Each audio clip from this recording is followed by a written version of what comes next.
The story of Emmett Till is well known. 67 years ago, the 14-year-old Chicago black boy visited relatives in Mississippi, was abducted and murdered by two white men because he whistled at a white woman. The story is known because of his mother, Mamie Till Mobley. Now, her story comes to the big screen for the first time because of writer-director Chinonye ChuKwu. I'm not used to it, but I'm getting used to it. Bring it. Chinonye ChuKwu is used to being behind the camera and not in front, but it's necessary now as she promotes her new major feature film, Till. How did you come to the story of Mamie Till? Because she had written the book, her own book, where she talked about this, her son as being killed as a hate crime. She had done a documentary. Why did you decide this was a story that needed to be told again? Well, it's never been told on the big screen.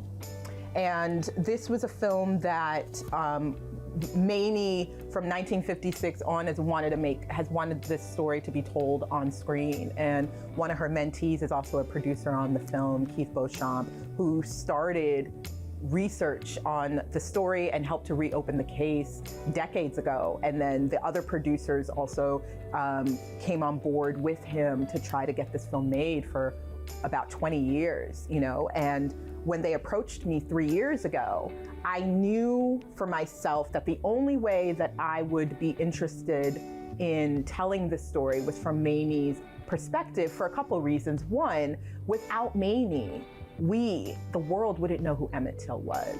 So she is the foundational to this story, but also Black women tend to be so erased from history, from the present, from civil rights movement. When we talk about civil rights movements, when we portray civil rights movements on screen, the Black women who are essential tend to be erased. And I really wanted to center her. I really wanted to center her emotional journey and make her a real person and show her in a multidimensional light that goes beyond just grieving mother.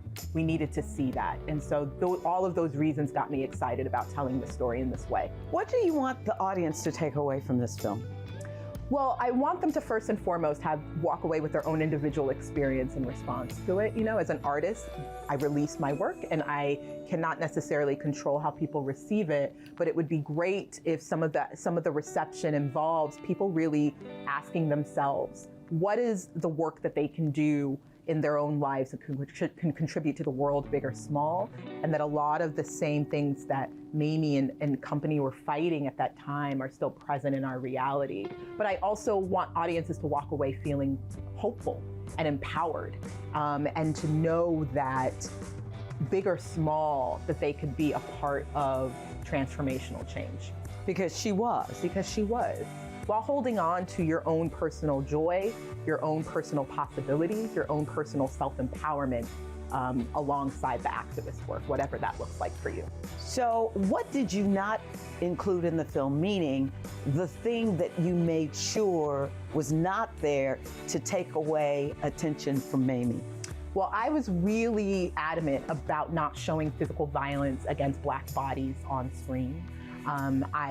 It's not what the story is, what the story that I'm interested in telling is about. And just as a Black person making this film and thinking about particularly Black audiences, I didn't want to I didn't want to traumatize myself. I didn't want to traumatize audiences. But most importantly, that's not what the story, the central focus of the story that I'm telling. I remember growing up and seeing that picture of Emmett Till in his coffin in Jet magazine. It is still the most visual thing from my childhood I can remember. How did you deal with that in the film? When I show his body, it is an extension of Mamie's decision to show his body to the world. And so the part of this story is really is doing what Mamie decided to do, and that's to show his body, you know, to the world. And I decided to do so in a tasteful way that still had a level of restraint, but that is an important part of Mamie's decision and what helped fuel the movement, you know.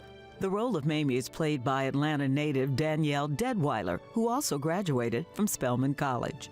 When I cast actors, I tend to cast actors who can communicate so much with their eyes and non-verbally, who can hold a screen and command the screen. And Danielle does that times 10. The lynching of my son has shown me that what happens to any of us, anywhere in the world, had better be the business of us all. The movie Till is in theaters nationwide right now.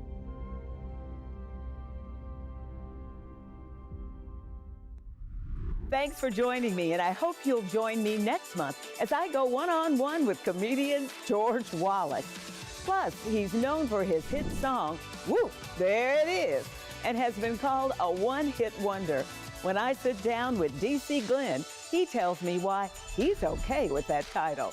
Join me for the next Monica Pearson One-on-One.